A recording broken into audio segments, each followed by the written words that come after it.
खबरें जो हमें सीधा जोड़ती हैं आपसे, जिनका आपकी जिंदगी पर होता है सीधा असर। खबर का मतलब है एक भरोसा, और आपका भरोसा है हमारी जिम्मेदारी। ATL टीवी, भरोसा अलवर का। नमस्कार, ATL टीवी के सभी दर्शकों का स्वागत है। खबरों के साथ मैं हूं अर्चना जैन। बढ़ते हैं आज की हेडलाइंस के साथ।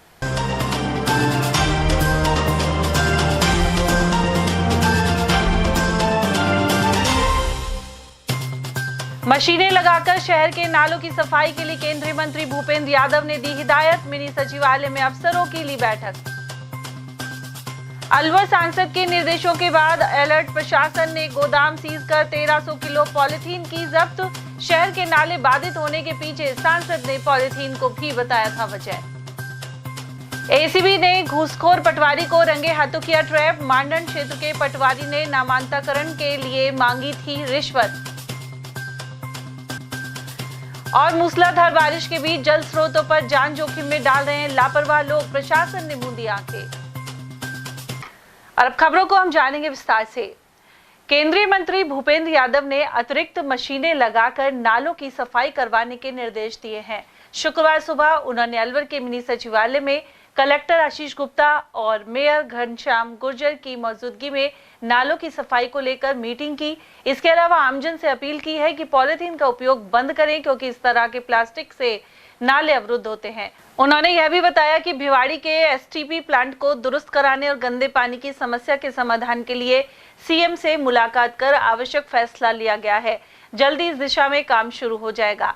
उधर पत्रकारों से बातचीत में भूपेंद्र यादव ने कहा कि अलवर में बारिश की शुरुआत अच्छी है, लेकिन बारिश के इंतजाम भी बेहतर करने के लिए बैठक ली गई है।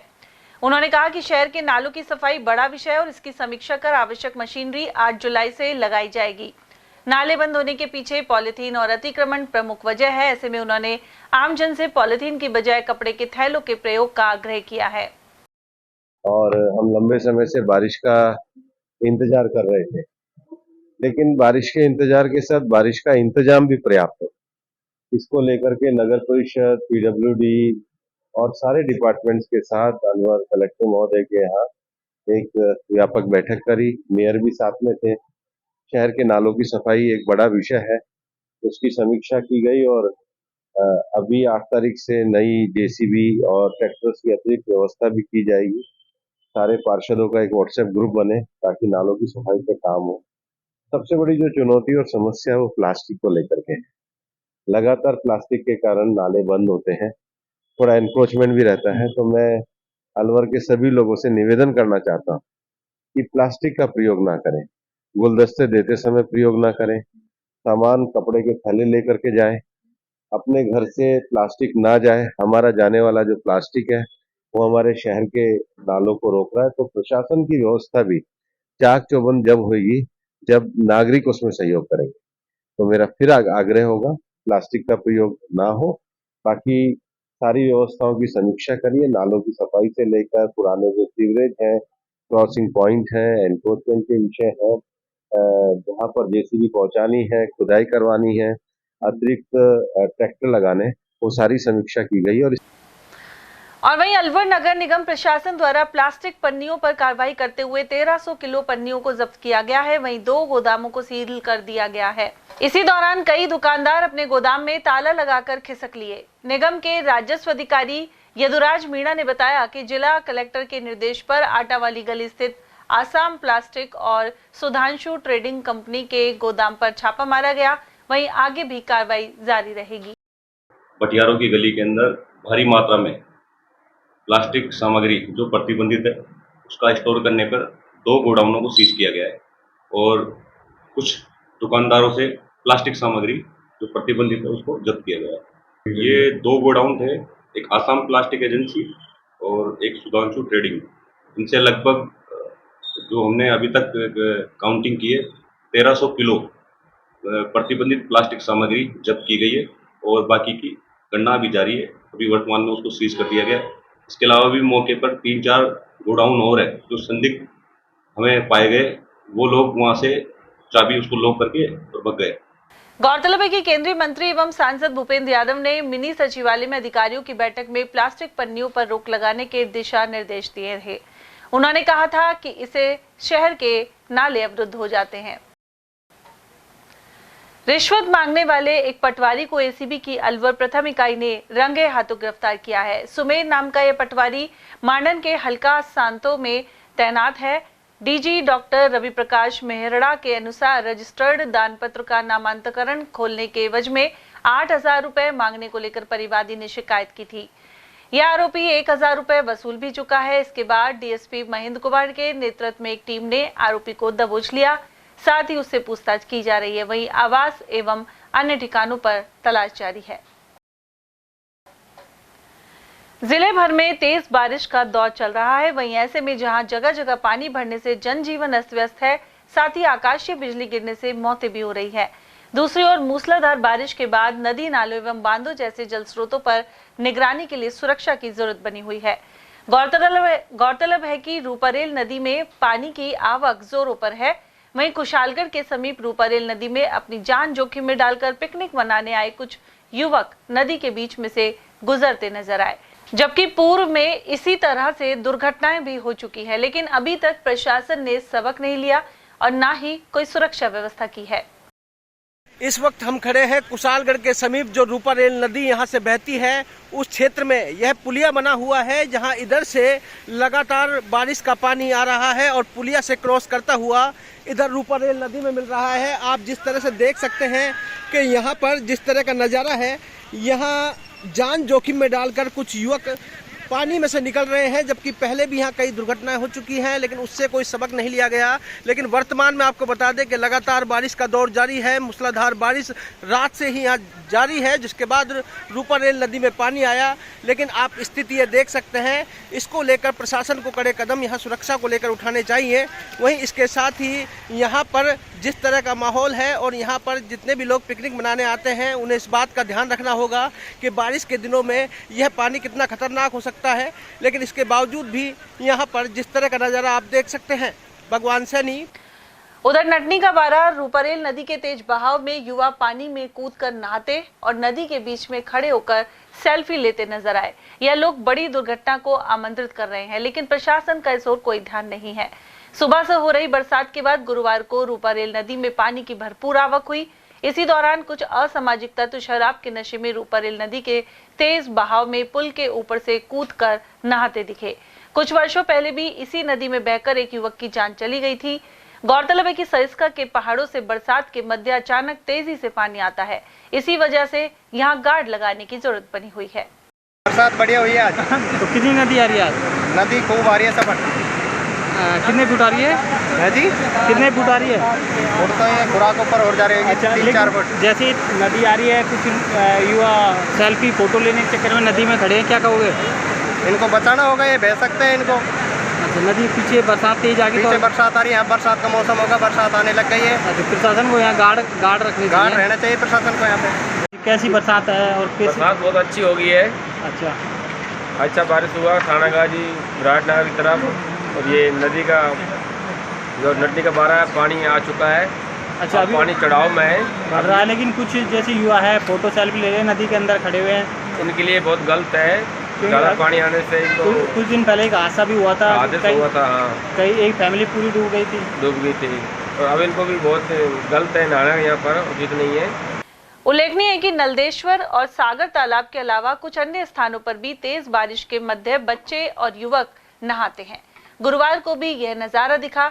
यहाँ किशनकुंड और सागर जलाशयों में पानी की खासी आवक हुई है। इसके अलावा पांडुपौल वाले मार्ग पर भी पहाड़ी झरना तेजी से आता है, जहां एक बार बड़ी दुर्घटना भी हो चुकी है। कहना यह है कि आज लगभग 3.5 साल बाद इतनी अच्छी बारिश हुई है अलवर शहर में, और 2 दिन से मौसम बहुत अच्छा है यहाँ का, और पूरे शहरवासी यहाँ सागर पे आए हुए हैं। शहर के मेहताब सिंह का नोहरा स्थित टेंट हाउस वाली गली में सुरंग के चलते पास स्थित मकान को खतरा पैदा हो गया है। यहाँ कई वर्षों पहले एक कुएं को आत्महत्या के कारणों के चलते बंद कर दिया गया था। वहीं अब यहाँ कचरा डाला जाता है और इसके चलते नाली अवरुद्ध हो चुकी है। साथ ही बारिश का पानी अब नाली से नहीं निकलकर कुएं के बगल में जाने लग गया है और जमीन धंसने के कारण यहाँ एक सुरंग बन गई। वहीं कुएं के बगल में स्थित मकान पर भी संकट के बादल मंडराने लगे। मकान मालिक सोहन सैनी का कहना है कि गुरुवार को बारिश के समय धसी इस जमीन को लेकर नगर निगम को अवगत करवाया जा चुका है, लेकिन कोई कार्रवाई नहीं हुई। केवल एक कर्मचारी मौके पर पहुंचा जो मलबा डालने की बात कहकर खाना पूर्ति कर चला गया।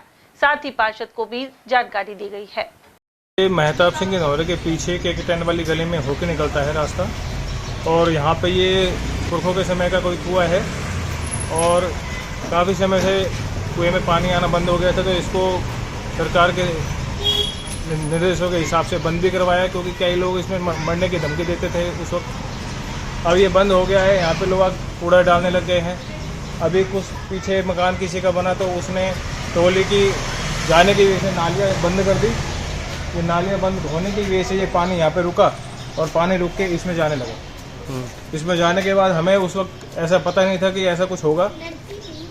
फिर कल सुबह हम जब खड़े हुए बच्चों को छोड़ने स्कूल जा रहे थे, जब हमने देखा कि ये छोटा सा नाला अचानक बड़ा होता चला गया, छोटा सा छेद बड़ा होता चला गया।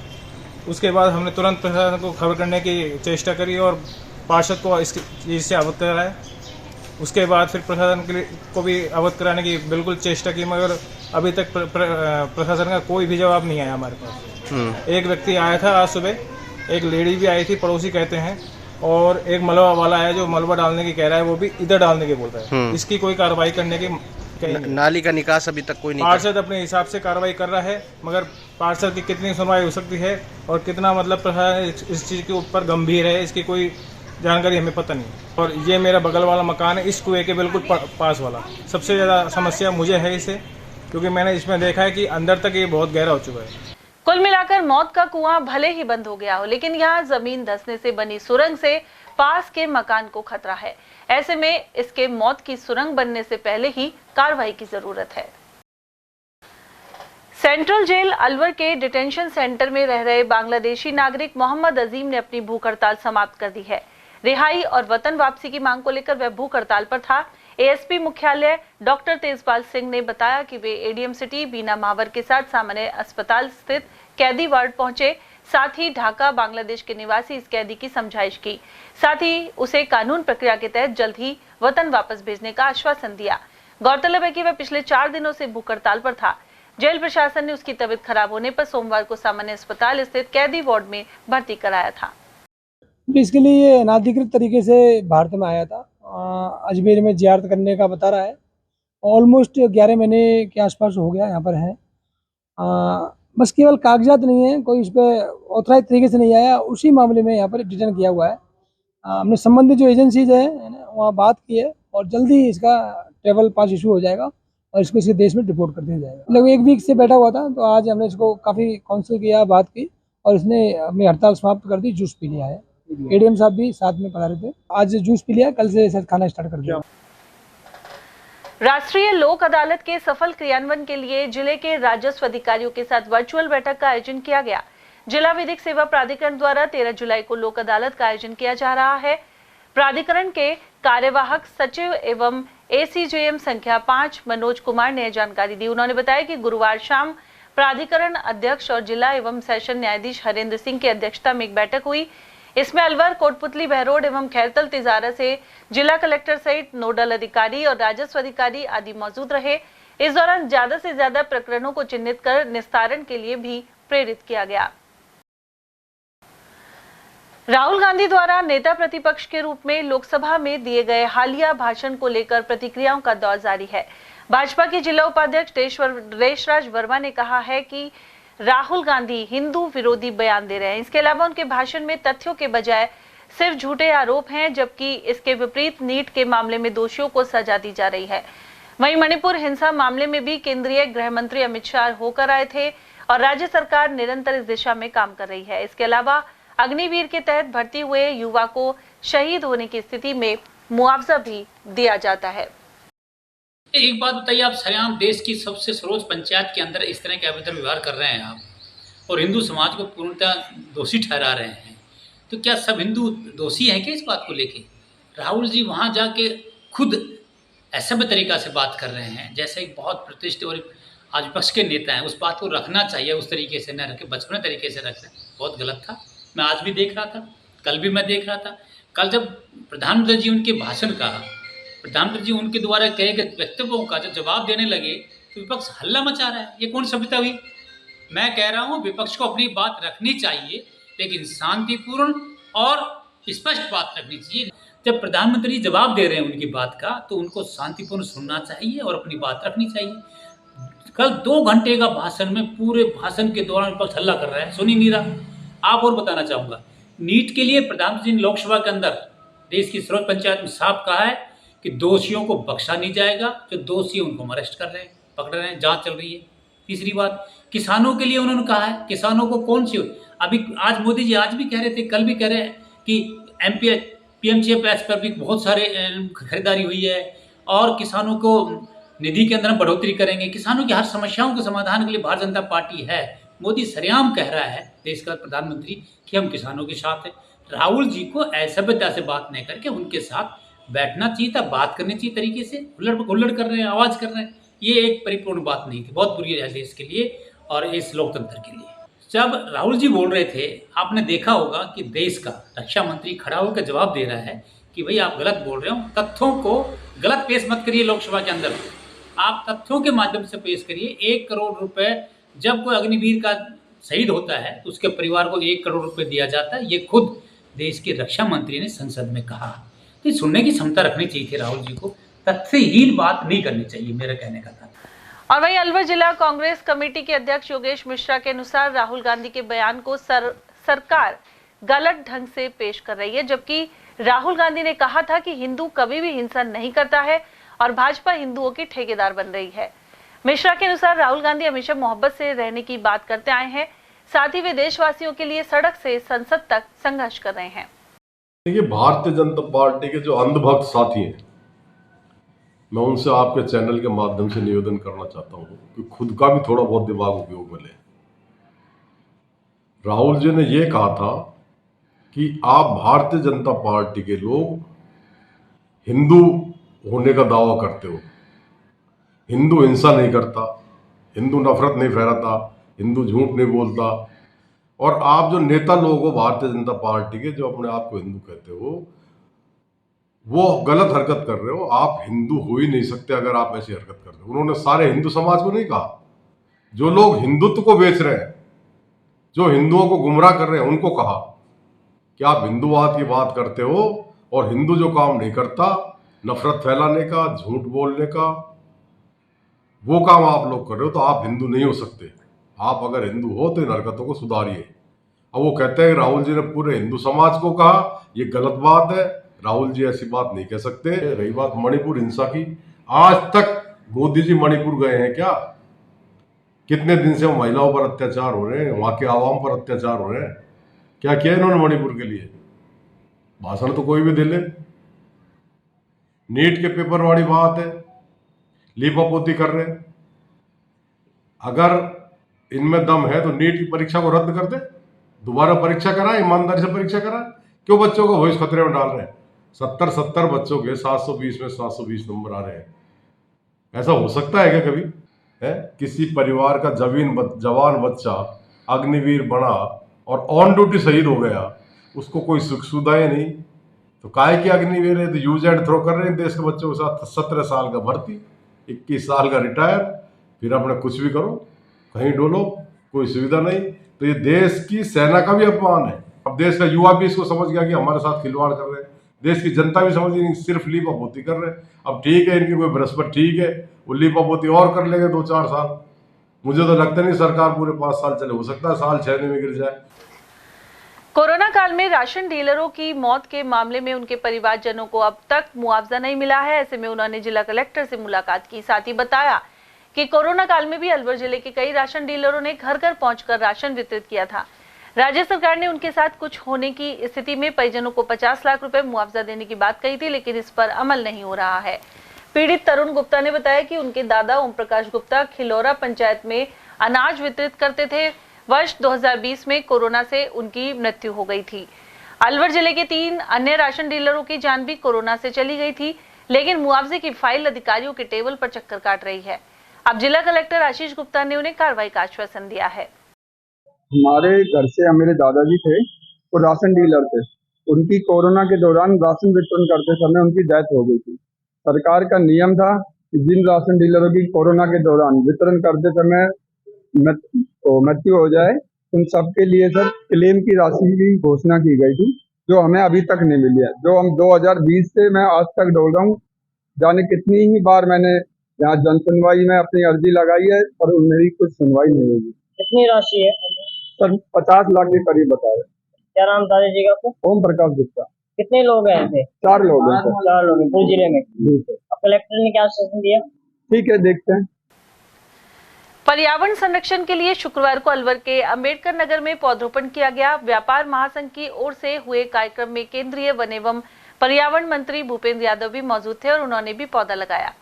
महामंत्री मुकेश विजय के अनुसार हर वार्ड हर घर पौधरोपण अभियान शुरू किया गया है। वहीं प्रधानमंत्री नरेंद्र मोदी द्वारा भी एक पेड़ मां के नाम का अभियान आरंभ किया गया था। उधर इस अवसर पर महासंघ अध्यक्ष रमेश जुनेजा सहित अन्य कार्यकर्ता मौजूद रहे। माननीय केंद्रीय वन मंत्री भूपेंद्र जी यादव, अलवर के सांसद, उनके द्वारा आज यहाँ पर Ambedkar Nagar C block park में कराया गया है।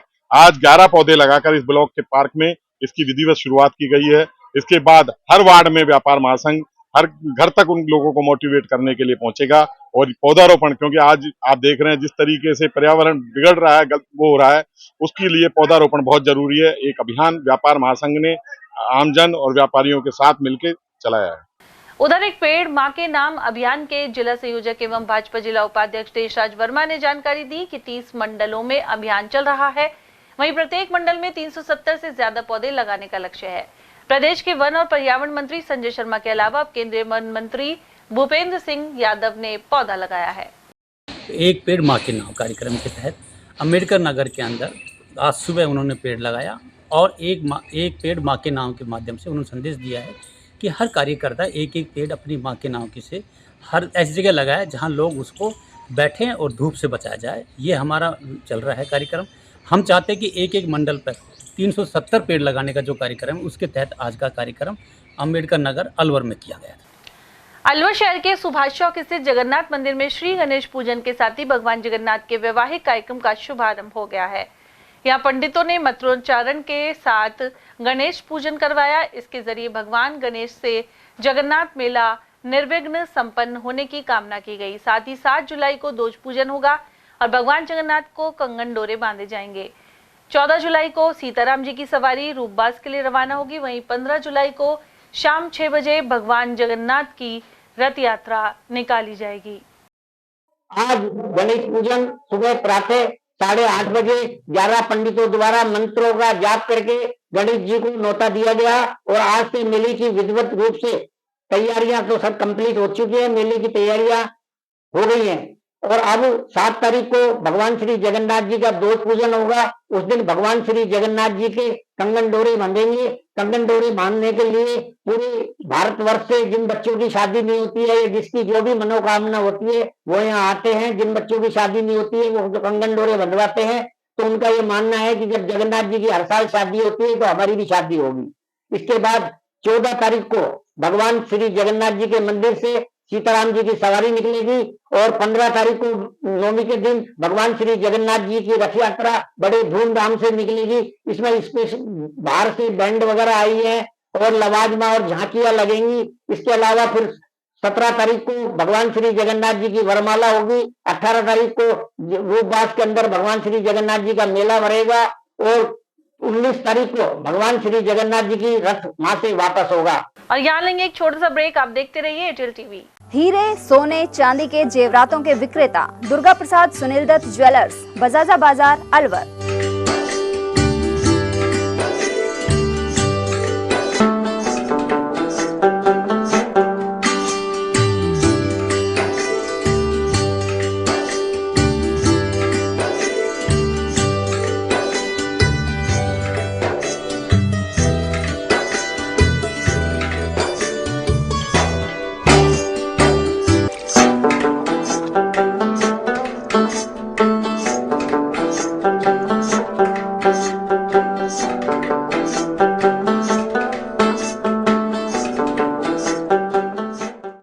सोने चांदी के जेवरातों के विक्रेता दुर्गा प्रसाद सुनील दत्त ज्वेलर्स, बजाजा बाजार, Alwar.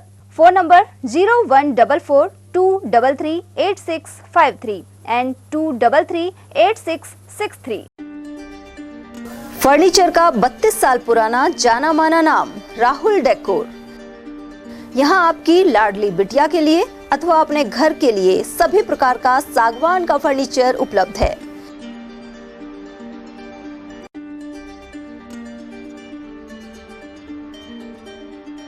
Double bed, dressing table, sofa set सागवान एवं कपड़े वाले तथा सेंटर टेबल, भट्टी कलर, स्टील अलमारी, ब्रांडेड एवं सॉफ्टी फोम के गद्दे आपकी नाप तोल से बनाए जाते हैं।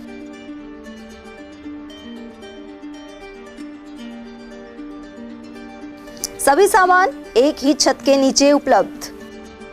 हमारा पता है अलवर बोर्ड, जसवंत तिराहे से पहले, Kati Ghati, Alwar. Contact number 9414019769 and 9414019768। ATL द्वारा गर्मी के मौसम में वन्य जीवों के लिए जारी मुहिम के तहत काफी वर्षों से पानी और चारा बालाकिला जंगल में भेजा जा रहा है। मकसद यह है कि बेजुबान जानवरों को इस तेज गर्मी में पानी और चारे के लिए भटकना ना पड़े। एटीएल की इस मुहिम में आप लोग भी हमारे साथ सहयोग कर मूक प्राणियों की सेवा के जरिए पुण्य लाभ उठाएं। संपर्क करें मुकेश गुप्ता, निदेशक एटीएल, मोबाइल नंबर 9414019207। अलवर शहर में आदित्य ग्रुप ऑफ एजुकेशन शिक्षा के क्षेत्र में अपनी श्रेष्ठता का परचम लहरा रहा है। बोर्ड परीक्षा में 100% परिणाम दे रहा है। सत्र 2024 में विद्यार्थी पलक जांगिड़, दक्षिता शर्मा और पलक जैन ने बोर्ड परीक्षा में 98% अंक प्राप्त कर संस्था को गौरवान्वित किया। संस्था को स्कूल एक्सीलेंट अवार्ड 2024 से भी सम्मानित किया गया। हमारे यहाँ अंग्रेजी व हिंदी माध्यम में साइंस, कॉमर्स और आर्ट्स के अनुभवी अध्यापक एवं अध्यापिकाओं द्वारा शिक्षण की उत्तम व्यवस्था है। विद्यालय के द्वारा विद्यार्थियों को सुसंस्कारित शिक्षा प्रदान की जा रही है। समय समय पर प्रशासन ने भी विद्यालय को सम्मानित किया है। विद्यालय में सांस्कृतिक कार्यक्रम व खेल प्रतियोगिताओं का आयोजन भी किया जाता है। विज्ञान एवं प्रौद्योगिकी विभाग द्वारा आयोजित प्रतियोगिता में छात्रा गार्गी सैनी व पलक सैनी ने प्रथम स्थान प्राप्त किया है। हाल ही में विद्यार्थी भूपेंद्र सिंह मांडिया का RAS में चयन हुआ है। हमारे यहाँ पर कमजोर विद्यार्थियों की अलग से कक्षाएं लगाकर उनकी पढ़ाई से संबंधित कमजोरी को दूर किया जाता है। प्रॉब्लम सॉल्विंग काउंटर के माध्यम से विद्यार्थियों की समस्याओं का समाधान प्रशिक्षित अध्यापकों द्वारा किया जाता है। डोर टू डोर वाहन सुविधा और अफोर्डेबल फीस, CCTV कैमरे व कमजोर विद्यार्थियों के साप्ताहिक टेस्ट की सुविधा उपलब्ध है। प्रतिमाह अभिभावक संगोष्ठी और स्कूल प्लस कोचिंग की उत्तम व्यवस्था है। हमारे शिक्षा संस्थान Om Aditya public senior secondary school, Delhi academy senior secondary school एवं आदित्य एकेडमी में शिक्षण की उत्तम व्यवस्था है। अभिभावकों से निवेदन है कि उत्कृष्ट परीक्षा परिणाम प्राप्त करने के लिए एक बार विद्यालय की जानकारी लेकर अपने बच्चों को उत्तम शिक्षा दिलवाएं। आदित्य की परंपरा, सेवा, संस्कार व समर्पण। ब्रेक के बाद आप सभी का फिर से स्वागत है।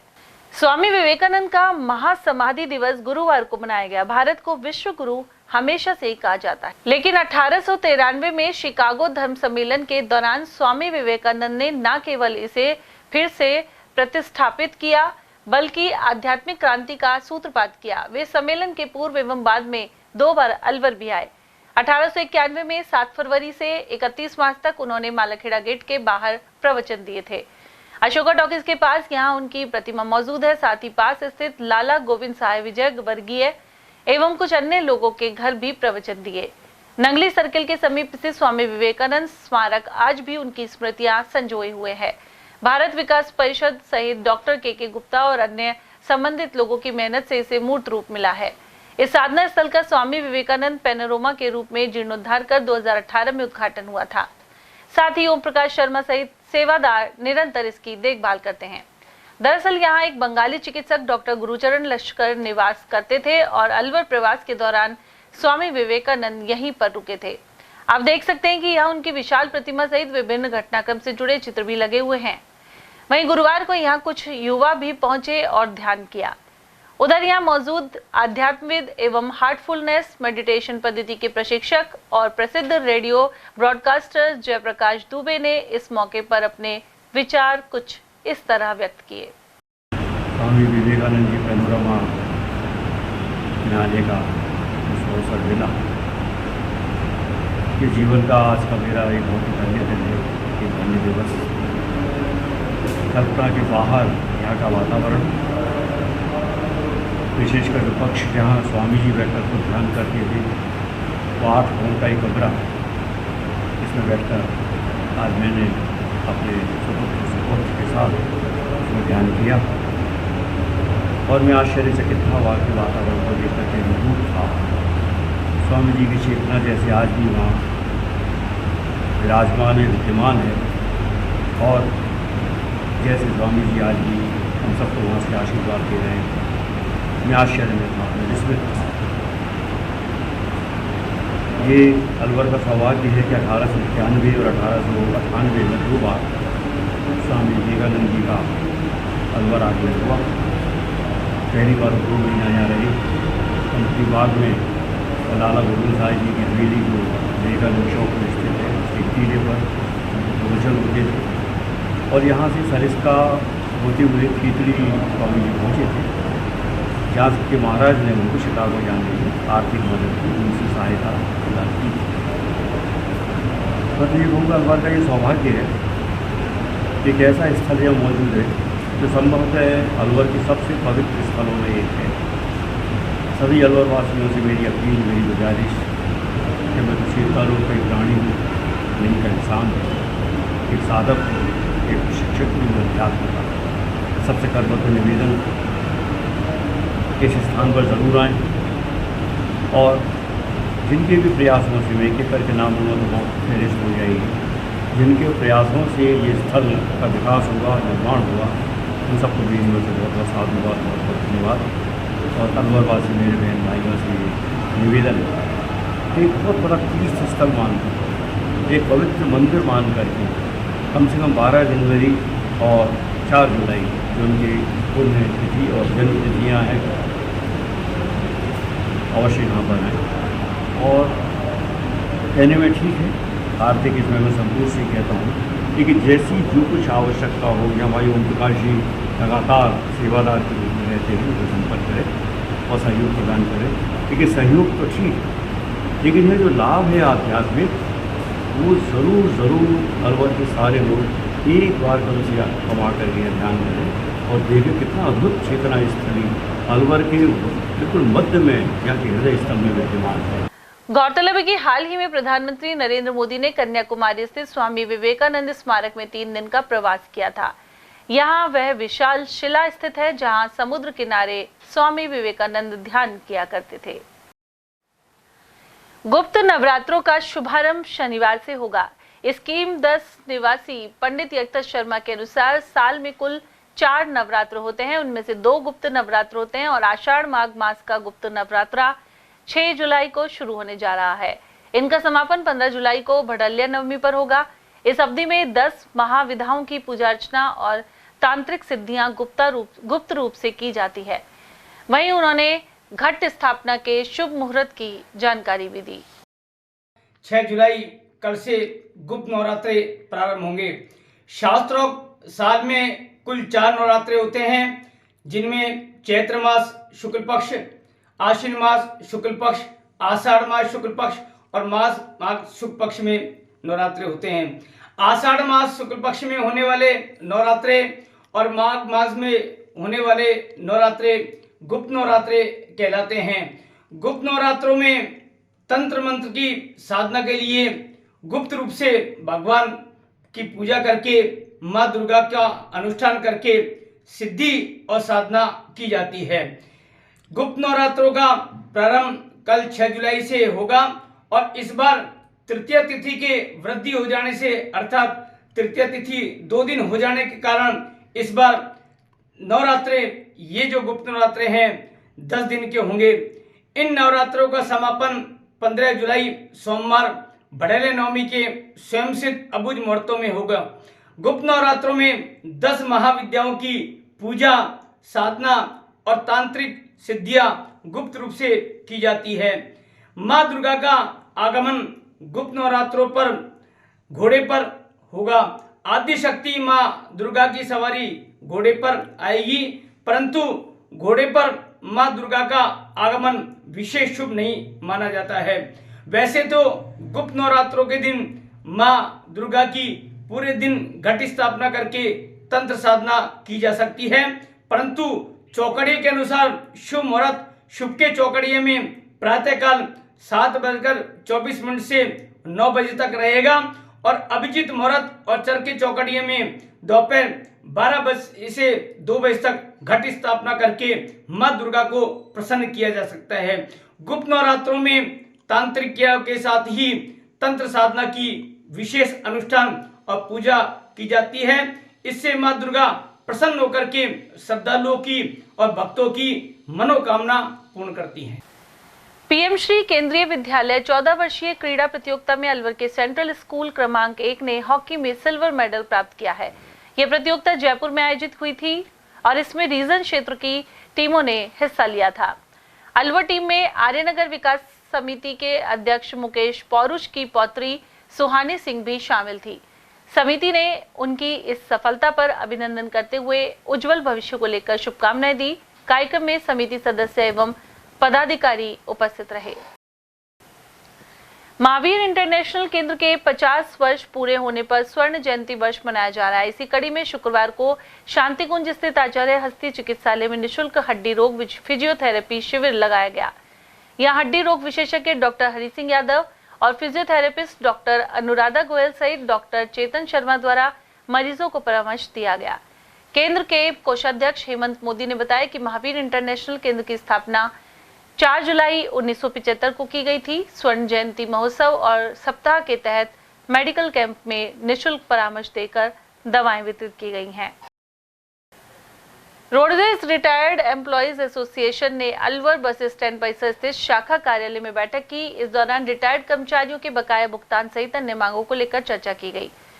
क्षेत्रीय सचिव सूबे सिंह चौधरी ने बताया कि परिवहन निगम और सरकार द्वारा लाखों रुपए का भुगतान अभी तक नहीं किया गया है। साथ ही पेंशन से जुड़ी समस्याओं के मुद्दे पेंडिंग है। इन्हें लेकर विचार विमर्श किया गया है। चौधरी के अनुसार आचार संहिता भी हट चुकी है, लेकिन बकाया भुगतान नहीं कर सरकार द्वारा उनके धैर्य की परीक्षा ली जा रही है। इसमें हम अपने बकाया भुगतानों के बारे में, हमारी आर्थिक और संगठनात्मक स्थिति के बारे में, EPS 95 जो हायर पेंशन के ऑप्शन है उसके बारे में और अन्य कोई मुद्दे इस तरह के ज्वलंत होते हैं उनके बारे में हम चर्चा करते हैं और निर्णय लेते हैं। आज भी मीटिंग हुई और इसमें हमने काफी गहनता से इन मुद्दों को उठाया। खासकर बकाया भुगतान के संबंध में हमारे लोगों में आक्रोश है। हम अब तक इसलिए चुप थे कि नई सरकार बनी थी और आचार संहिता लगी हुई थी। इसके अलावा बहुत से कारण ऐसे थे भी कुछ समय उनको सरकार को दिया जाए जो हमारी समस्याओं का समाधान कर सके, लेकिन अब हमारी का धैर्य की परीक्षा ली जा रही है। हमारा धैर्य टूटता जा रहा है। हम आगे अपने संघर्ष को तेज करने के लिए, हमारे बकाया भुगतानों के लिए संघर्ष तेज करेंगे और हम आखिर दम तक हमारे संघर्ष को तेज करते हुए हमारी मांगों को हासिल करेंगे। अलवर के स्कीम 5 स्थित पाठ्य पुस्तक वितरण केंद्र में बारिश का पानी भर जाता है। मुख्य प्रबंधक जितेंद्र जाजोरिया के अनुसार इसे लेकर नगर निगम महापौर को पत्र दिया गया है। इस कार्यालय के बाहर गंदगी के कारण नालियां भरी हुई हैं, साथ ही दीवारें भी क्षतिग्रस्त हालत में है। इसके अलावा टॉयलेट का टैंक क्षतिग्रस्त हालत में है। हम देख रहे हैं कि बरसाती सीजन शुरू हो गया है और बरसाती सीजन को देखते हुए नगर परिषद को अपने जो कदम है, सुचारू कदम जो बरसात के मौसम से पहले ही नहीं उठाए जाने चाहिए, जैसे कि अब ये जो बाहर नालियां हैं जो भरी पड़ी है, अवरुद्ध हुई पड़ी है और उसमें भरा हुआ पानी हमारे पाठ्य पुस्तक मंडल की जो सरकारी दीवारें हैं उसमें से अंदर आकर और वो दीवार भी बैठने लगी है। साथ के साथ जो हमने बड़े बड़े अब वो पौधे हो गए हैं, पेड़ बन गए हैं, वो पेड़ धंस गए हैं, अर्थात वो खत्म हो गए हैं। साथ ही हमारे यहाँ पे जो सोच वाला जो ये कुंडा है वो भी धंसने की स्थिति में है। इस बाबत इन्हें पत्र व्यवहार किया गया है। 1 तारीख को चिट्ठी दी गई थी, लेकिन वहां पे अभी भी इसका कोई निराकरण नहीं हुआ है और लगातार पानी इसमें बह रहा है। आगे आने वाली कोई भी अप्रत्याशित घटना के लिए संबंधित विभाग जिम्मेदार नहीं होगा। नगर परिषद को ये जिम्मेदारी समझनी पड़ेगी और इस पर तुरंत कदम उठाना चाहिए। और वहीं स्कूली बच्चों को निःशुल्क पाठ्य पुस्तकों का वितरण जारी है। मुख्य प्रबंधक जितेंद्र जाजोरिया के अनुसार इसी कड़ी में वे भागलपुर मिडिल स्कूल एवं जाजोर सीनियर स्कूल पहुंचे। प्रत्येक बच्चे तक किताबें पहुंचाने का लक्ष्य है, इसे लेकर जानकारी हासिल की गई। साथ ही पौधरोपण को भी बढ़ावा दिया जा रहा है। इस मौके पर जाजोर प्राचार्य ने भी अपने विचार रखे। राज्य सरकार के निर्देशानुसार आज समस्त विद्यालयों में प्रत्येक बच्चे की पहुंच तक पाठ्य पुस्तक मंडलों को पहुंचाए जाने का जो दिवस है वो निर्धारित किया गया है। सभी पीओज, यूसीओज और राज्य स्तरीय इस प्रोग्राम में प्रत्येक बच्चे तक पुस्तकें पहुंचाई जा रही हैं। हम भी राज्य के उच्च माध्यमिक विद्यालय भादरपुर और जाजोर दोनों विद्यालयों में पहुंचे हैं। यहाँ पर विद्यालयों में पुस्तकों की जो गतिविधियां हैं, प्रत्येक बच्चे तक पुस्तकों की पहुंच हो रही है या नहीं हो रही है, इसके बारे में हमने जाना है। और साथ ही साथ वृक्षारोपण को भी बढ़ावा देने के लिए पौधों का एक नए रूप में उनको पौधरोपण के जरिए एक कार्यक्रम जो चलाया जा रहा है उसमें भी अपनी सहभागिता निभाई। पाठ्य पुस्तक मंडल से प्राप्त पुस्तकों का वितरण प्रत्येक बच्चे को सुनिश्चित किया गया, उसका समारोह मनाया गया और वृक्षारोपण कार्यक्रम में भी हमारे यहाँ विद्यालय में संपन्न किया गया। इसमें हमारे पाठ्य पुस्तक मंडल के एचओडी श्री जितेंद्र जी राजौरिया जी भी कार्यक्रम के बीच उपस्थित रहे और उन्होंने अपने हाथों से पुस्तक वितरण समारोह का संपन्न किया। अलवर के कंपनी बाग स्थित शहीद स्मारक पर पूर्व केंद्रीय मंत्री रामविलास पासवान की पुण्यतिथि मनाई गई। लोक जनशक्ति पार्टी पासवान के जिला अध्यक्ष भारत लाल एवं शहर अध्यक्ष सुरेंद्र जाजोरिया ने बताया कि इस मौके पर पुष्प अर्पित किए गए। वहीं स्वर्गीय पासवान के कार्यों और पार्टी को आगे बढ़ाने का संकल्प लिया गया। आज रामविलास पासवान जी की पुण्यतिथि पे हम लोगों ने पुण्यतिथि मनाई है और उनको याद किया है, उनके चरणों में नमन किया है, पुष्पांजलि की है। श्री पासवान साहब की पुण्यतिथि मनाई गई, जिसमें अन्य नागरिक भी उपस्थित हुए। किसी मौसम खराब होने के कारण अन्य लोग नहीं आ पाए। इसमें हमने पासवान साहब को अमर रहने का धन्यवाद दिया। भरतपुर जिले के रसूलपुर गांव में गुरुवार देर शाम 16 वर्षीय युवक करंट से झुलस गया। उसके परिजन जनेती ने बताया कि 16 वर्षीय वसीम 8वीं कक्षा का छात्र है। वह अपने पड़ोस की गली से निकल रहा था और इसी दौरान हाई वोल्टेज लाइन के तार उस पर गिर गए। आरोप है कि यह तार बिजली चोरी करने वालों ने डाल रखे थे। झुलसे युवक को नगर से अलवर के जिला अस्पताल में रेफर किया गया है। कैसे क्या हुआ? बिगड़ के जा रहा हूँ, पड़ोसी लगा रखी 11,000 की। तो पड़ोसी ने कैसी लाइट लगा रखी हो? चोरी। हाँ, चोरी की। तो बिजली विभाग कार्रवाई नहीं करता उनपे? चोरी की लगा रखी, बुटिया कह दी उनसे माने ना। तो आस पास के लोगों ने शिकायत नहीं की बिजली विभाग में? ना करी कहीं नहीं की। अब हम खूब कह रहे माने ना, हमसे नहीं मानते ना। माने। घायल का नाम क्या है? हाँ, वसीम। उम्र कितनी है? 5 जड़ को पैर जड़ का। आपके पड़ोसी का नाम क्या है? आशू। आशू। अच्छा, तो चोरी लाइट जलाते मानते नहीं हो? ना माने नहीं। अलवर शहर में विजयनगर के समीप गत देर रात को कार चालक ने एक बाइक सवार को टक्कर मार दी। गंभीर रूप से घायल बाइक सवार को इलाज के लिए निजी अस्पताल में भर्ती करवाया गया है। घायल योगेश के पिता राजेश कुमार ने बताया कि उनका पुत्र बाजार से दिल्ली दरवाजा स्थित अपने घर लौट रहा था। इसी दौरान यह हादसा हुआ। योगेश एक हॉस्पिटल में वार्ड बॉय का काम करता है। पूरी घटना में एक लड़का था, ये विजयनगर से आगे जा रहा था। विजयनगर में फिर मैं सामने ये मोटरसाइकिल पे था और वो 4 व्हीलर कार से था और सामने की टक्कर मार के और वो फरार हो गया।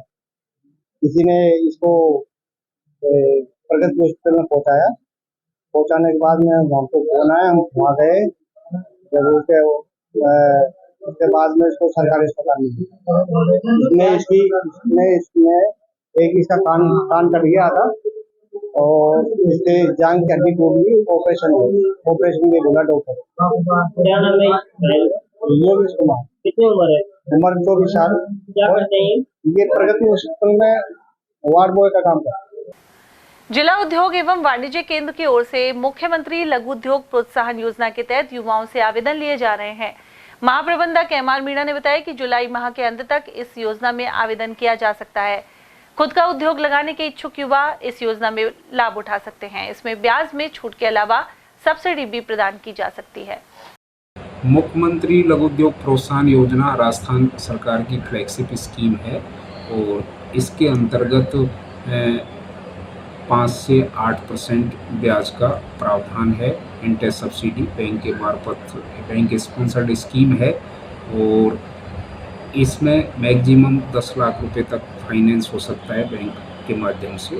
और ये योजना राज्य सरकार ने 31 मार्च 2024 को ख़त्म हो गई थी, जो 31 जुलाई 2024 तक बढ़ा दी है। तो मैं आपके चैनल के माध्यम से जो भी इच्छुक युवा युवती हैं जो अपना खुद का व्यवसाय करना चाहते हैं, आह्वान करूंगा कि अधिक से अधिक मात्रा में इस योजना का लाभ लें। और योजना ऑनलाइन है, SSO राजस्थान पर जाकर MLOA पोर्टल पर अपना आवेदन पत्र भर सकते हैं और योजना का अधिक से अधिक लाभ ले सकते हैं। और योजना में 5 से 8% ब्याज अनुदान का प्रावधान है, तो स्वयं का व्यवसाय कर सकते हैं। और यहाँ लेंगे एक छोटा सा ब्रेक, आप देखते रहिए ATL TV। हीरे, सोने, चांदी के जेवरातों के विक्रेता दुर्गा प्रसाद सुनील दत्त ज्वेलर्स, बजाजा बाजार, Alwar.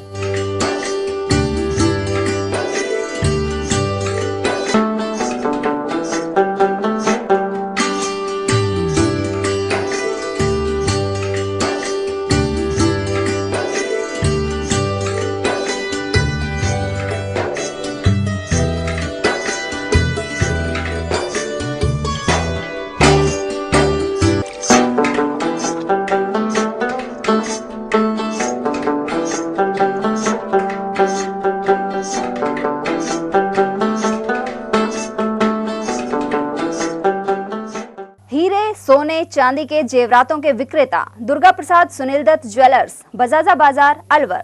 Phone number 0144233853 and 2338663। Furniture का 32 साल पुराना जाना माना नाम राहुल डेकोर। यहाँ आपकी लाडली बिटिया के लिए अथवा अपने घर के लिए सभी प्रकार का सागवान का फर्नीचर उपलब्ध है।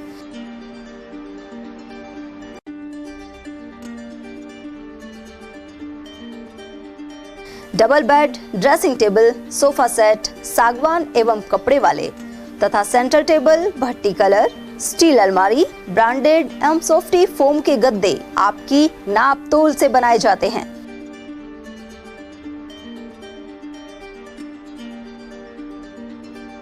सभी सामान एक ही छत के नीचे उपलब्ध।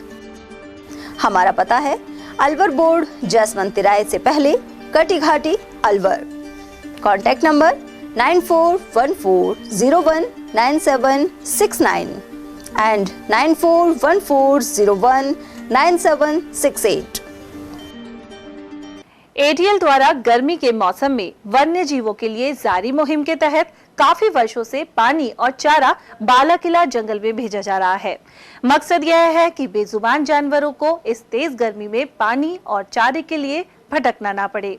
ATL की इस मुहिम में आप लोग भी हमारे साथ सहयोग कर मूक प्राणियों की सेवा के जरिए पुण्य लाभ उठाएं। संपर्क करें मुकेश गुप्ता, निदेशक ATL, मोबाइल नंबर 9414019207। अलवर शहर में आदित्य ग्रुप ऑफ एजुकेशन शिक्षा के क्षेत्र में अपनी श्रेष्ठता का परचम लहरा रहा है। बोर्ड परीक्षा में 100% परिणाम दे रहा है। सत्र 2024 में विद्यार्थी पलक जांगिड़, दक्षिता शर्मा और पलक जैन ने बोर्ड परीक्षा में 98% अंक प्राप्त कर संस्था को गौरवान्वित किया। संस्था को स्कूल एक्सीलेंट अवार्ड 2024 से भी सम्मानित किया गया। हमारे यहाँ अंग्रेजी व हिंदी माध्यम में साइंस, कॉमर्स और आर्ट्स के अनुभवी अध्यापक एवं अध्यापिकाओं द्वारा शिक्षण की उत्तम व्यवस्था है। विद्यालय के द्वारा विद्यार्थियों को सुसंस्कारित शिक्षा प्रदान की जा रही है। समय समय पर प्रशासन ने भी विद्यालय को सम्मानित किया है।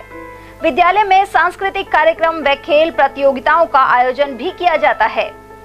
विज्ञान एवं प्रौद्योगिकी विभाग द्वारा आयोजित प्रतियोगिता में छात्रा गार्गी सैनी व पलक सैनी ने प्रथम स्थान प्राप्त किया है।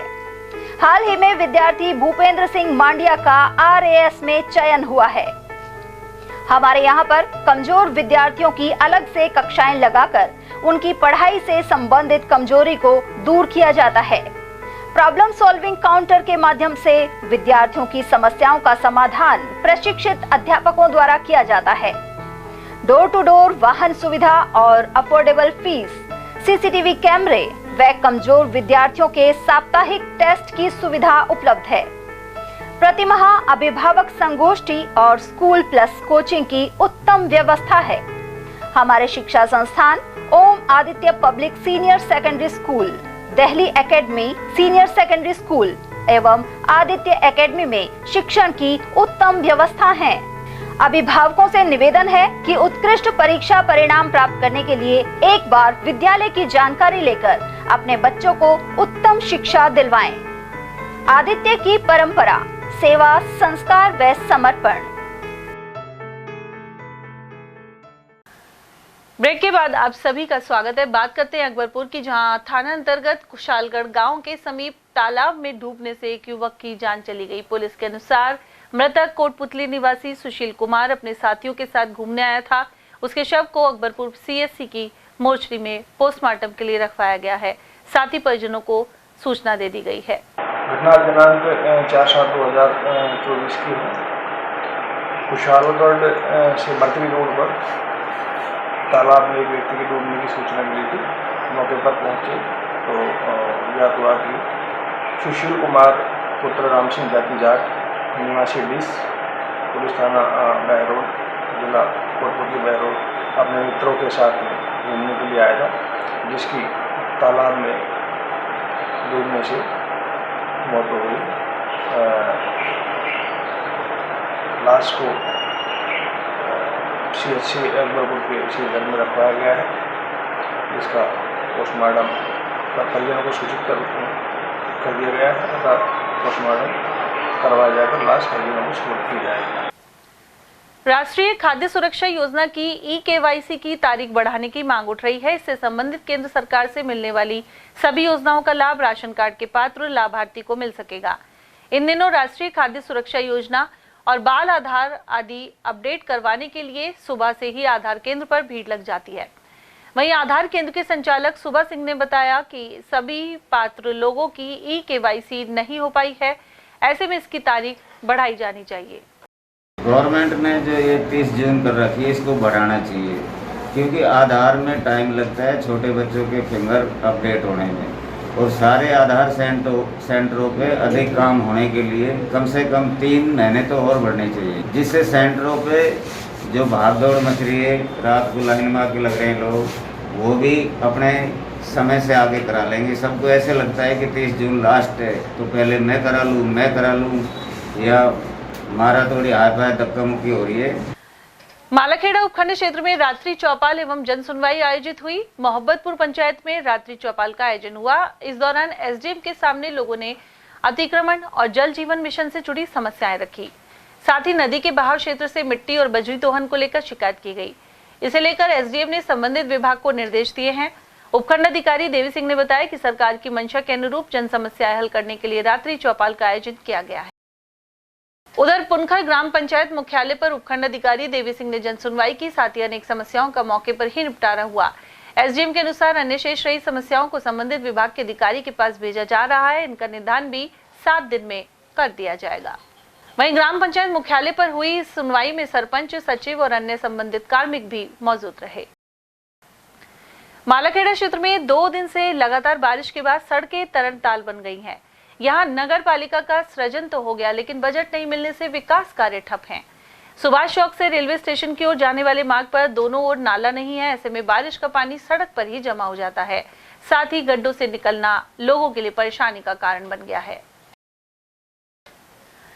हेडली सैयद स्थित आयुष्मान आरोग्य भवन जर्जर हाल में है। वहीं इसके आगे अतिक्रमण और बारिश का पानी भरने की समस्या बनी हुई है।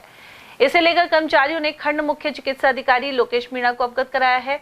मीणा ने जानकारी दी कि लोग अतिक्रमण कर यहां अव्यवस्था फैला रहे हैं। हेडली सैयद में जो अपना HWC है, स्वास्थ्य केंद्र है, वहाँ पे कुछ लोगों ने सामने कचरा डाला हुआ है, गोबर भी वहाँ डाली हुई है। इसके बारे में वहाँ के जो कर्मचारी हैं उनके द्वारा अवगत कराया गया है। उनके विरुद्ध कार्रवाई के लिए नियमानुसार SDM साहब और तहसीलदार जी को पत्र के माध्यम से सूचित करके कार्रवाई करवाई जाएगी। मालाखेड़ा पंचायत समिति में शुक्रवार को मंत्रालयिक कर्मचारियों ने नारेबाजी कर पेन डाउन हड़ताल रखी। साथ ही बताया कि प्रशिक्षु IAS कार्यवाहक विकास अधिकारी के कार्यमुक्त होने के बाद उन्हें भ्रम में रखकर गलत आदेश करवा लिए गए थे। इसके जरिए कई मंत्रालय कर्मचारियों के विभाग परिवर्तित कर दिए गए। इसे विरोध में विकास अधिकारी ओम प्रकाश सैनी को ज्ञापन सौंपा गया है। उधर अतिरिक्त विकास अधिकारी करण सिंह ने भी ऐसे आदेशों की आलोचना की है। उन्होंने बताया कि स्थायी स्थापना समिति की अध्यक्ष प्रधान हैं एवं उनके बिना किसी का भी विभाग बदलना गलत है। तुगलकी फरमान नहीं चलेगा, नहीं चलेगा, नहीं चलेगा। राम राज्य, राम राज्य। इसमें कल IAS मैडम थी, उनका जो है स्थानांतरण हो गया था, यहाँ से चली गई थी। उसके बावजूद एक ऐसा आदेश जारी करवा दिया जिसमें जो शाखाओं में जो प्रभारी और कनिष्ठ सहायक लगे हुए थे और उनको फेरबदल कर दिया गया, जिससे स्टाफ में भारी आक्रोश है और जनता के कार्यों को समस्याएं हो रही हैं और इन लोगों ने धरना दिया है और ज्ञापन दिया है और ये तरीके से आदेश जारी किया है। जिस धारा पंचायत राज के नियम 1996 में और पंचायत राज नियमों में धारा 33 में प्रधान को भी शक्तियां हैं। प्रशासन और स्थापना समिति के अनुमोदन के पश्चात ही कोई भी फेरबदल प्रशासनिक कार्यों में उनके भी अधिकार है प्रधानों की, उनकी शक्तियों का भी जो हनन किया गया है और प्रभारी अधिकारियों के कार्यों का अतिक्रमण करते हुए ये कार्य आदेश जारी करे, जिसके हम विरोध करता हूँ, मैं स्वयं विरोध करता हूँ। ऐसी बात हमारे पंचायत समिति कार्यालय में सोनू कुमारी IAS प्रशिक्षु विकास अधिकारी कार्यालय आदेश क्रमांक 1410/17 दिनांक 4 जुलाई 2024 को अपना कार्यभार श्री ओम प्रकाश सैनी सहायक अभियंता को संभाला दिया गया था। उसके उपरांत कार्यालय के कुछ कर्मचारियों की मिली भगत से प्रशिक्षु IAS विकास अधिकारी सोनू कुमारी को गुमराह करके कार्य मुक्ति आदेश के उपरांत कुछ आदेश कार्य प्रभार आवंटन आदेश जारी कराए गए हैं जो नियम विरुद्ध है, प्रभावहीन है। हम आज विकास अधिकारी को इस संबंध में समस्त मंत्रालय कर्मचारी विरोध प्रकट करते हुए ज्ञापन दिया है। विकास अधिकारी से महोदय ने आश्वासन दिया है कि मैं श्रीमान मुख्य कार्यकारी अधिकारी जिला परिषद अलग मार्गदर्शन लेकर उक्त आदेशों को प्रत्याहरित निरस्त कर लूंगा। जिला कलेक्टर के निर्देश पर साहुड़ी पंचायत में जन सुनवाई की गई। इस दौरान अनेक महिलाओं ने सरपंच और सचिव के समक्ष समस्याएं रखी, साथ ही नालियों एवं रोड निर्माण सहित पौधे लगवाने की मांग उठाई। यहां मौजूद इब्तिदा संस्था की फील्ड कोऑर्डिनेटर प्रीति ने बताया कि कार्मिकों ने समस्याओं को तुरंत हल करवाने का आश्वासन दिया है। बरसात के बावजूद महिलाओं ने सामूहिक रूप से यहां पहुंचकर समस्याओं की जानकारी दी। हमारे ग्राम पंचायत सावड़ी में जन सुनवाई की मीटिंग थी, तो उसमें सावड़ी बास और सावड़ी की महिलाओं ने भाग लिया। करीबन 50-60 महिलाओं ने उसमें भाग लिया। तो हम लोगों ने उसमें प्रस्ताव लगाए नाली को लेकर और सड़क को लेकर, पानी को लेकर, पेड़ पौधों के लिए और बच्चों की छात्रवृत्तियों के लिए, राशन कार्डों के लिए। तो उसमें हम लोगों ने प्रस्ताव लगाए। तो हमने उसमें सेक्रेटरी को उसको एप्लीकेशन को दिया, तो हमने उसमें रसीद को मांगा तो उन्होंने मना किया। तो उसके लिए हम लोगों ने बहुत प्रयास किया। तो उस प्रयास करने के बाद हमें वो रसीद भी प्राप्त हुई। भर्तरी और सरिस्का के पहाड़ों में बरसात के बाद नदी में पानी की आवक हुई है। इंदौर भर्तरी तिराहे के समीप नदी में पानी बहता दिखाई दिया। इसके अलावा स्थित बरसाती झरनों में भी पानी बह रहा है, जो आकर्षण का केंद्र बन गए हैं। यहाँ चारों ओर हरियाली से मनमोहक दृश्य बना हुआ है। इसके अलावा रूपारेल नदी में भी कई दिनों से पानी की अच्छी आवक हो रही है, जिससे जयसमंद बांध में भी पानी भर सकेगा। मानसून मौसम की अच्छी बरसात हुई है, 2 दिन से अच्छी बारिश हो रही है, जिससे नदी भी अच्छी आई है और आगे की फसलों का भी अनुमान अच्छा लग रहा है कि अभी अगर भगवान ने चाहा तो मौसम ऐसा रहा तो किसानों के चेहरे पर खुशहाली आएगी। जिससे आगे अगले महीने में जो किसान जो प्याज करेंगे उससे क्या खेती अच्छी होगी, जो किसानों के पास पैसा आएगा, मार्केट उठेगा। हम तो भगवान से ही दुआ करते हैं ऐसी मानसून पूरे महीने चलती रहे। इस टाइम पानी फुल आ रहा है, पुल के साथ आके पानी चल रहा है, अच्छी बरसात हुई है, पीछे पानी अच्छा आ रहा है। राजकीय उच्च माध्यमिक विद्यालय अकबरपुर में निःशुल्क पाठ्य पुस्तकों का वितरण किया गया। प्रधानाचार्य अमित वशिष्ठ ने बताया कि शिक्षा विभाग के दिशा निर्देशों पर पाठ्य पुस्तकों का वितरण किया गया है। इससे सभी कक्षाओं के विद्यार्थी लाभान्वित होंगे। नौगांवा के रसगढ़ में बारिश के कारण एक मकान गिर गया और कई मकानों में दरारें आ गई। साथ ही खेतों सहित कई अन्य जगह पानी भर गया। ग्रामवासी उन्नस खान का मकान ढहने से घरेलू सामान भी खराब हो गया। उधर क्षेत्रीय नागरिक अब्दुल ने बताया कि उसके मकान का एक कमरा पिछले साल बारिश के कारण गिर गया था। वहीं मौजूदा बारिश में मकान के चारों ओर पानी भरने से दरारें आ गई हैं। उधर रसगढ़ में सरपंच के घर के पास बने सीसी रोड के नीचे से मिट्टी का कटाव हो गया। यहां से प्रतिदिन सैकड़ों वाहन गुजरते हैं। इसके चलते कभी भी बड़ा हादसा हो सकता है। वहीं समाजसेवी दरबार सिंह राजपूत ने बताया कि पूरे गांव में 2 से 3 फुट पानी भर गया है। सूचना मिलने पर पटवारी संतोष कसाना यहां पहुंचे। साथ ही प्रशासन एवं पुलिस की मदद से खेत की डोल कटवाकर पानी निकाला गया। रसगढ़ में 200 बीघा से अधिक क्षेत्र में फसलें नष्ट हो गई हैं। पटवारी के अनुसार मौके की रिपोर्ट बनाकर उच्च अधिकारियों को दी जाएगी। नौगांवा तहसीलदार मांगीलाल मीणा ने जानकारी दी कि पीड़ितों को नियमानुसार उचित मुआवजा दिलवाया जाएगा। और बारिश के कारण मेरे रोड पास तो पूरा पानी भरा पड़ा। मेरा मकान है जो चिड़ गया है, अंदर पानी घुसा पड़ा है और मेरा जो गेहूँ है वो सारा भीगा पड़ा है। बच्चे भी पानी में खड़े हैं।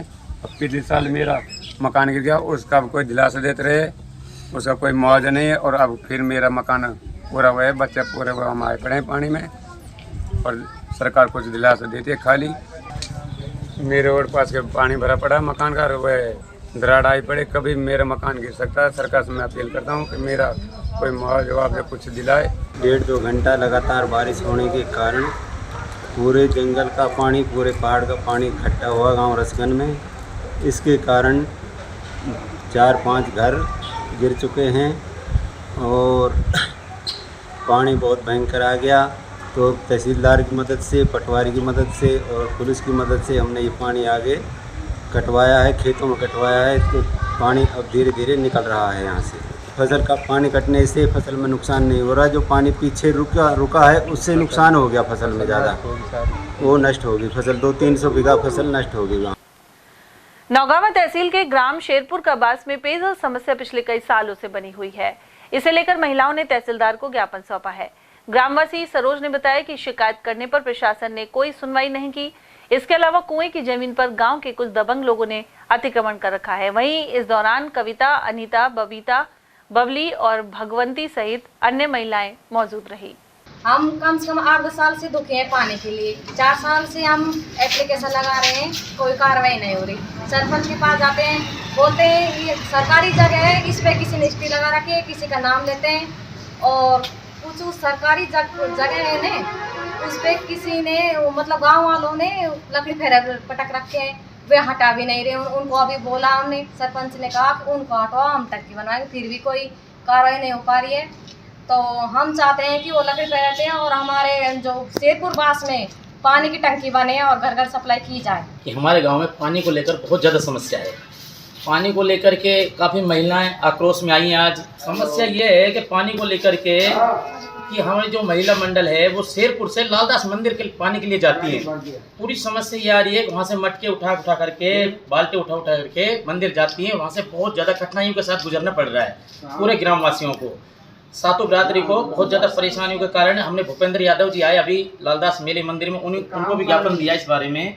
और आज तहसील परिसर में भी तहसीलदार जी के पास आए हैं, उनको भी हमने ज्ञापन दिया। उन्होंने हमको ये आश्वासन दिया है कि जल्द से जल्द आपकी समस्या का निवारण होगा। लक्ष्मणगढ़ के मालीबास स्थित प्राइमरी स्कूल में लगभग 4 माह पहले बनी दीवार बरसात के कारण गिर गई है। समसा योजना में यह दीवार बनाई गई थी। ग्रामीणों ने आरोप लगाया कि घटिया किस्म की सामग्री के उपयोग के चलते दीवार एक ही बरसात में गिर गई। गनीमत रही कि हादसे के समय बच्चे विद्यालय में मौजूद नहीं थे। उधर सूचना मिलने पर पटवारी भगत सिंह चौधरी मौके पर पहुंचे और घटना की जानकारी ली। इसका मामला है सर, ये अभी 4 माह पहले ये दीवार समसा द्वारा करवाई गई थी और इसका भरतवी गुरुजी ने हमने सबने मिलकर इसका करवा दिया जो कि ऐसा काम ये हुआ जो आज देख रहे हो आप, 4 माह बाद ही सारी दीवार गिर के क्षतिग्रस्त हो गई है। और इसमें इधर पानी भरता है, बच्चों को पानी में गिरने का डर है। ये यहाँ पे बच्चों के लिए विकट समस्या बनी हुई है। लगभग 4 माह पहले कितनी लंबी दीवार बनाई गई थी? 4 माह पहले लगभग 150 लंबी, लगभग 150 फीट ऊंची दीवार बनना लंबी, और कम से कम 20 फीट ऊंची दीवार बनाई गई थी। तो आपका अब क्या हादसा हुआ, कैसे गिर गई है? ये सर अपना आप ही बारिश का मौसम है, बारिश हुआ तो अपना आप गिर गई है। आप देख रहे हो इस दीवार में सूखा मसाला निकल रहा है, इसका काम सही नहीं हुआ इसीलिए गिरी है। इसमें सही से सीमेंट भी नहीं लगाई गई है, इसकी तराई नहीं करी थी। हम बोलते थे उस टाइम जब अरे तराई करते हैं ऐसे ही बोलते थे, तराई करती नहीं। खैरतल तिजारा जिला कलेक्टर डॉक्टर आरतिका शुक्ला की अध्यक्षता में रीको सभागार में एक बैठक हुई। इसमें सीईटीपी के प्रभावी संचालन और पानी के फिर से उपयोग के संबंध में चर्चा हुई। बैठक में बीड़ा की मुख्य कार्यकारी अधिकारी सलोनी खेमका, एडीएम अश्विनी के पवार, पॉल्यूशन कंट्रोल बोर्ड के क्षेत्रीय अधिकारी अमित शर्मा आदि मौजूद रहे। और वहीं खैरतल तिजारा जिला कलेक्टर डॉक्टर आरतिका शुक्ला की अध्यक्षता में सीएसआर को लेकर भिवाड़ी रीको सभागार में बैठक की गई। बैठक में जिला उद्योग महाप्रबंधक सुरजीत सिंह खोरिया ने सीएसआर के अंतर्गत कंपनियों द्वारा पिछले वित्तीय वर्ष में किए गए खर्च एवं कार्यों के बारे में बताया। गौरतलब है कि सीएसआर में सामाजिक सरोकारों से जुड़े कार्यों पर इकाइयां निर्धारित राशि खर्च करती है। वहीं बैठक में जिले की 30 आंगनबाड़ियों को 2 अक्टूबर तक आदर्श आंगनबाड़ी बनाने सहित अन्य कार्यों को लेकर भी चर्चा हुई। जिला कलेक्टर ने एक पेड़ मां के नाम अभियान के तहत भिवाड़ी में 15 मुख्य स्थान चिन्हित कर इसे विकसित करने के निर्देश दिए। वहीं बैठक में बीड़ा की मुख्य कार्यकारी अधिकारी और भिवाड़ी एडीएम सहित औद्योगिक इकाइयों के प्रतिनिधि एवं अन्य अधिकारी मौजूद। समर्था सेवा न्यास की कार्यकर्ताओं ने शुक्रवार को खैरतल तिजारा कलेक्टर डॉक्टर आरतिका शुक्ला को केंद्रीय गृह मंत्री के नाम ज्ञापन सौंपा है। इसमें पश्चिमी बंगाल में महिलाओं के साथ अनुचित और असभ्य व्यवहार का आरोप लगाते हुए कार्रवाई किए जाने की मांग उठाई गई है। न्यास की अध्यक्ष मंजू शर्मा और सचिव रजनी ने बताया कि पश्चिमी बंगाल के संदेशखाली, कूच बिहार और उत्तर दिनाजपुर में यह घटनाएं सामने आई है। इस राज्य में कानून व्यवस्था चौपट हो चुकी है।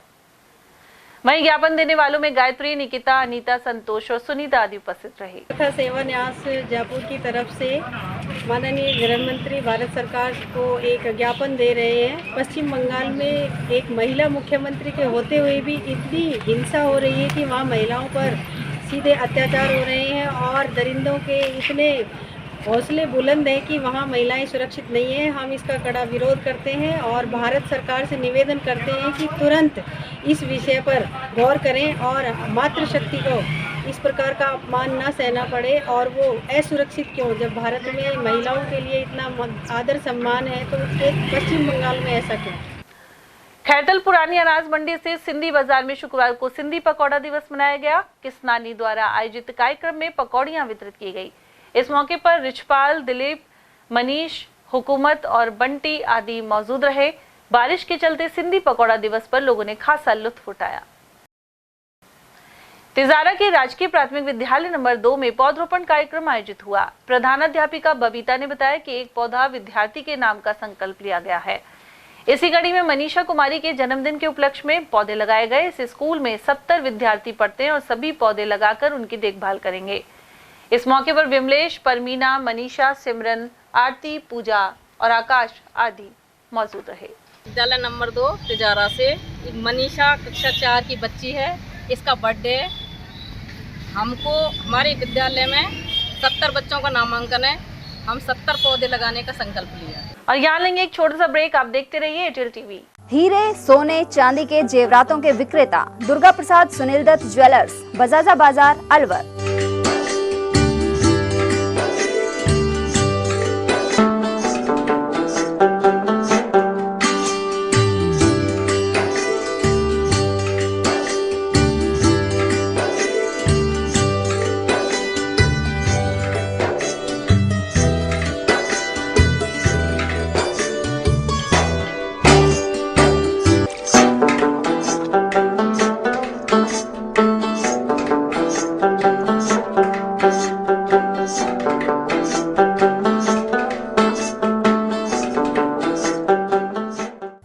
सोने चांदी के जेवरातों के विक्रेता दुर्गा प्रसाद सुनील दत्त ज्वेलर्स, बजाजा बाजार, Alwar.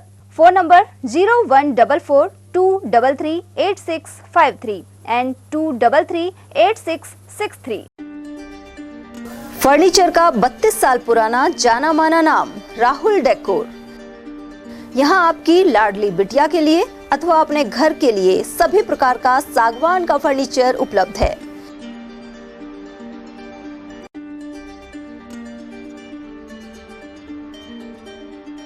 Double bed, dressing table, sofa set सागवान एवं कपड़े वाले तथा सेंटर टेबल, भट्टी कलर, स्टील अलमारी, ब्रांडेड एवं सॉफ्टी फोम के गद्दे आपकी नाप तोल से बनाए जाते हैं।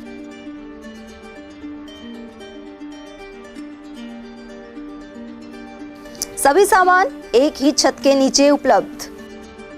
हमारा पता है अलवर बोर्ड, जसवंत तिराहे से पहले, Kati Ghati, Alwar. Contact number 9414019769 and 9414019768। ATL द्वारा गर्मी के मौसम में वन्य जीवों के लिए जारी मुहिम के तहत काफी वर्षों से पानी और चारा बालाकिला जंगल में भेजा जा रहा है। मकसद यह है कि बेजुबान जानवरों को इस तेज गर्मी में पानी और चारे के लिए भटकना ना पड़े। एटीएल की इस मुहिम में आप लोग भी हमारे साथ सहयोग कर मूक प्राणियों की सेवा के जरिए पुण्य लाभ उठाएं। संपर्क करें मुकेश गुप्ता, निदेशक एटीएल, मोबाइल नंबर 9414019207। अलवर शहर में आदित्य ग्रुप ऑफ एजुकेशन शिक्षा के क्षेत्र में अपनी श्रेष्ठता का परचम लहरा रहा है। बोर्ड परीक्षा में 100% परिणाम दे रहा है। सत्र 2024 में विद्यार्थी पलक जांगिड़, दक्षिता शर्मा और पलक जैन ने बोर्ड परीक्षा में 98% अंक प्राप्त कर संस्था को गौरवान्वित किया। संस्था को स्कूल एक्सीलेंट अवार्ड 2024 से भी सम्मानित किया गया। हमारे यहाँ अंग्रेजी व हिंदी माध्यम में साइंस, कॉमर्स और आर्ट्स के अनुभवी अध्यापक एवं अध्यापिकाओं द्वारा शिक्षण की उत्तम व्यवस्था है। विद्यालय के द्वारा विद्यार्थियों को सुसंस्कारित शिक्षा प्रदान की जा रही है। समय समय पर प्रशासन ने भी विद्यालय को सम्मानित किया है। विद्यालय में सांस्कृतिक कार्यक्रम व खेल प्रतियोगिताओं का आयोजन भी किया जाता है। विज्ञान एवं प्रौद्योगिकी विभाग द्वारा आयोजित प्रतियोगिता में छात्रा गार्गी सैनी व पलक सैनी ने प्रथम स्थान प्राप्त किया है। हाल ही में विद्यार्थी भूपेंद्र सिंह मांडिया का RAS में चयन हुआ है। हमारे यहाँ पर कमजोर विद्यार्थियों की अलग से कक्षाएं लगाकर उनकी पढ़ाई से संबंधित कमजोरी को दूर किया जाता है। प्रॉब्लम सॉल्विंग काउंटर के माध्यम से विद्यार्थियों की समस्याओं का समाधान प्रशिक्षित अध्यापकों द्वारा किया जाता है। डोर टू डोर वाहन सुविधा और अफोर्डेबल फीस, CCTV कैमरे व कमजोर विद्यार्थियों के साप्ताहिक टेस्ट की सुविधा उपलब्ध है। प्रतिमाह अभिभावक संगोष्ठी और स्कूल प्लस कोचिंग की उत्तम व्यवस्था है। हमारे शिक्षा संस्थान Om Aditya public senior secondary school, Delhi academy senior secondary school एवं आदित्य एकेडमी में शिक्षण की उत्तम व्यवस्था है। अभिभावकों से निवेदन है कि उत्कृष्ट परीक्षा परिणाम प्राप्त करने के लिए एक बार विद्यालय की जानकारी लेकर अपने बच्चों को उत्तम शिक्षा दिलवाएं। आदित्य की परंपरा, सेवा, संस्कार व समर्पण। ब्रेक के बाद आप सभी का फिर से स्वागत है। तिजारा के वार्ड 21 में गत रात्रि ट्रांसफार्मर फूकने से बिजली का संकट पैदा हो गया। वहीं 12 घंटे से बिजली नहीं आने से परेशान वार्ड के निवासियों ने पार्षद अनिल बंसल को इससे अवगत करवाया। पार्षद की सूचना पर विद्युत निगम में ट्रांसफार्मर लगा दिया है। ऐसे में वार्ड के निवासियों ने पार्षद बंसल और JN जितेंद्र यादव का आभार व्यक्त किया है। इस मौके पर जयपाल राठौर, लोकेश सैनी, सुभाष जोशी, शशि प्रकाश शर्मा, सुरेश गौड़ और बंसीलाल सैनी आदि मौजूद रहे। बिजली बोर्ड का बहुत पुराना कार्य रहा है। जितेंद्र यादव जी का इसमें पूर्ण सहयोग रहा और बिजली बोर्ड को मैं धन्यवाद देना चाहता हूँ। इन्होंने 12-15 घंटे में ट्रांसफार्मर चेंज करा दिया, इसके लिए बहुत बहुत धन्यवाद।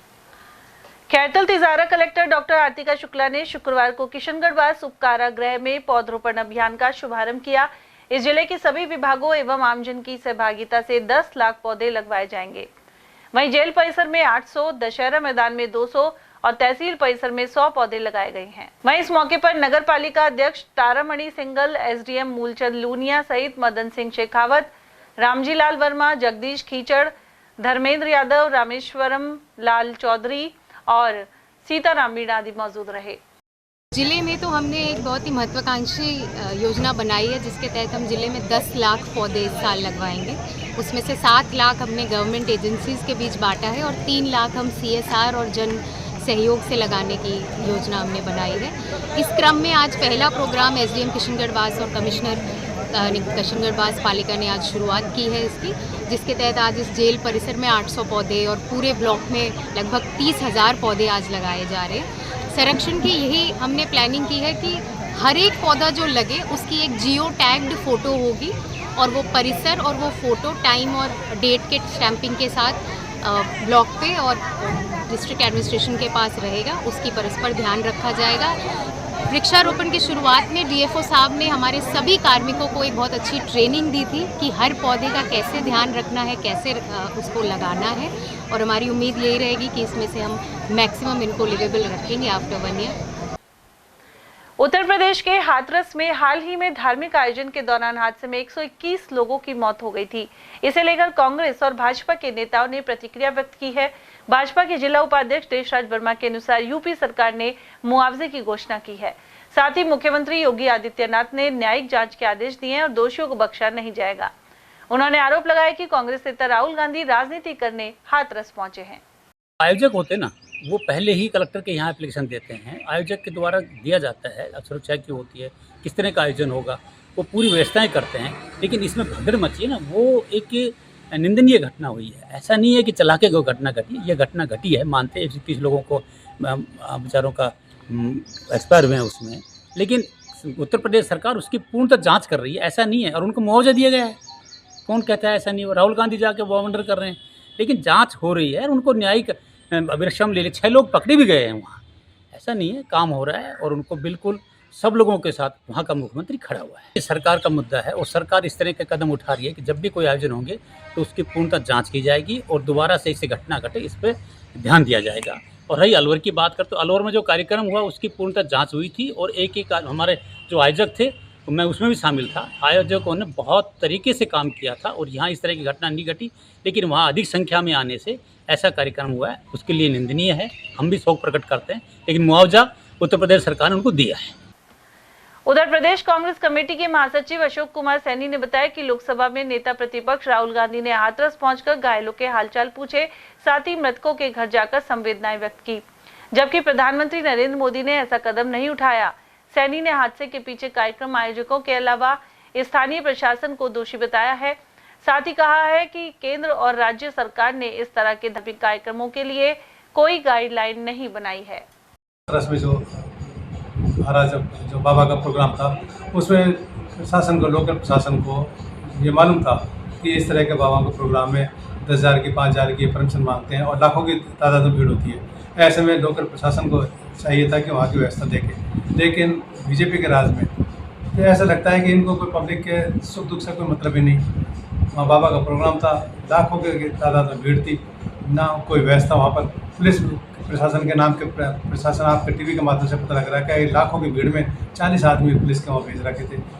लोकल उनकी व्यवस्था थी, इतनी भारी व्यवस्था, भीड़ में कोई व्यवस्था नहीं। वहाँ पर इस तरह के बाबा जो पहले भी प्रोग्राम करते थे, गलत तरीके से करते हैं, गलत उनके वहाँ पर आश्रमों में गलत प्रक्रिया होती है। इस तरह के प्रशासन को मालूम है, सरकार को मालूम है, फिर भी कोई ध्यान नहीं देती। तो वहाँ के बाबा के वहाँ पे इस तरह की कोई भगदड़ मची जिसमें 121 आदमी हमारे गरीब आदमी शहीद हुए और वहाँ बाकी के घायल हैं।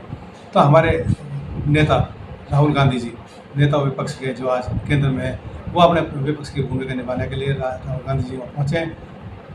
जो मरे उनके घर पे पहुँचे, हॉस्पिटल में पहुँचे, स्थान पे पहुँचे, सब जगह पहुँचे। लेकिन बीजेपी की सरकार के जो हमारे बैठे नरेंद्र मोदी जी, अमित शाह, जो खाली कहते हैं करते कुछ नहीं, इनको कोई मतलब नहीं, पब्लिक के सुख दुख से कोई मतलब नहीं। पुलिस प्रशासन वहाँ होता, वहाँ कंट्रोल होता सरकार का, प्रशासन का, तो ऐसी भगदौड़ में हादसा नहीं होता, आराम से होता, बाबा का प्रोग्राम हो जाता, पब्लिक का कोई नुकसान नहीं।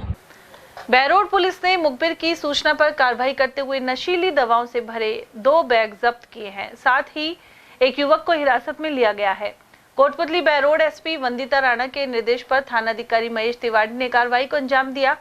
वहीं शहर के नैनसुख मोहल्ले में 2 गोदामों पर भी कार्रवाई की गई है। सबलपुरा निवासी आरोपी दवाओं से भरे 2 बैग को लेकर कोटपुतली की तरफ जा रहा था। थानाधिकारी तिवारी ने बताया कि युवक के बैग से नशीली दवाइयां मिली हैं, साथ ही संबंधित विभाग को अवगत करवा दिया गया है। जिला एथलेटिक्स संघ की ओर से इंदिरा गांधी स्टेडियम में एथलेटिक्स प्रतियोगिता आयोजित की जाएगी। संघ के सचिव रामफल सैनी ने बताया कि 14 जुलाई को होने वाली प्रतियोगिता में 23 वर्ष से कम आयु वर्ग के एथलीट भाग लेंगे। इस दौरान अनेक स्पर्धाएं होंगी। चयनित खिलाड़ी 27 और 28 जुलाई को झुंझुनू में होने वाले स्टेट टूर्नामेंट में अलवर का प्रतिनिधित्व करेंगे। अलवर में भारत टॉकीज पुलिया के समीप निर्वाणा होटल के बाहर सड़क अचानक करीब 4 फीट धंस गई। इसके चलते एक महिला गंभीर रूप से घायल हो गई। इसके अलावा यहां खड़ा एक टेम्पो भी क्षतिग्रस्त हो गया। सड़क धंसने पर यातायात डाइवर्ट किया गया। साथ ही नगर विकास ने मिट्टी और रोड़ी डालकर सड़क को सही करवाया। बताया जाता है कि इस स्थान पर नीचे से गुजरती सीवरेज की लाइन लीकेज थी। इसके चलते सड़क खोखली होकर धंस गई। उधर यूआईटी एक्सीएन योगेंद्र कुमार ने बताया कि बारिश के मौसम के बाद भगत सिंह सर्किल से भारत टॉकीज ओवरब्रिज तक सड़क का निर्माण करवाया जाएगा। यहाँ पर पुरानी सीवर लाइन थी और जिसमें कहीं पानी गया है बारिश का, उसकी वजह से सेटलमेंट हुआ है। इसको भी रिपेयर करा रहे हैं। ये जो सेटलमेंट हुआ है ये पुरानी एक सीवरेज लाइन जो डली थी 8-9 साल पहले आरओआईडी में डाली थी, उसके में लूज कहीं कॉम्पैक्शन प्रॉपर नहीं है, उस वजह से हुआ है। पानी बारिश का गया। अगर यहाँ जहाँ भी कहीं ऐसे कोई क्षतिग्रस्त हुई है बारिश की वजह से, उसका भी तुरंत रिपेयर करा रहे हैं। अभी टेम्परेरी इसको रिपेयर करा रहे हैं, उसके बाद परमानेंट भी रिपेयर कराएंगे। और चलते चलते एक बार फिर से नजर डालेंगे आज की हेडलाइंस पर।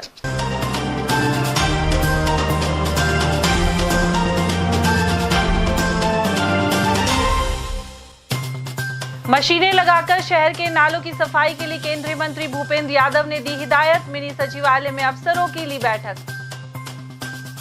अलवर सांसद के निर्देशों के बाद अलर्ट प्रशासन ने गोदाम सीज कर 1300 किलो पॉलीथीन की जब्त।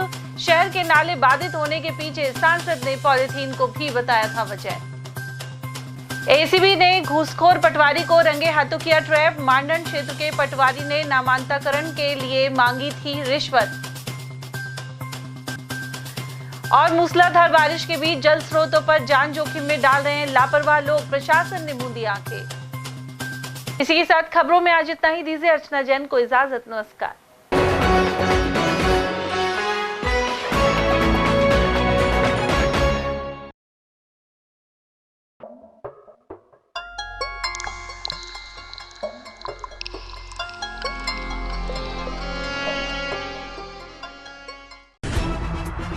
खबरें जो हमें सीधा जोड़ती हैं आपसे, जिनका आपकी जिंदगी पर होता है सीधा असर। खबर का मतलब है एक भरोसा, और आपका भरोसा है हमारी जिम्मेदारी। ATL TV, भरोसा अलवर का।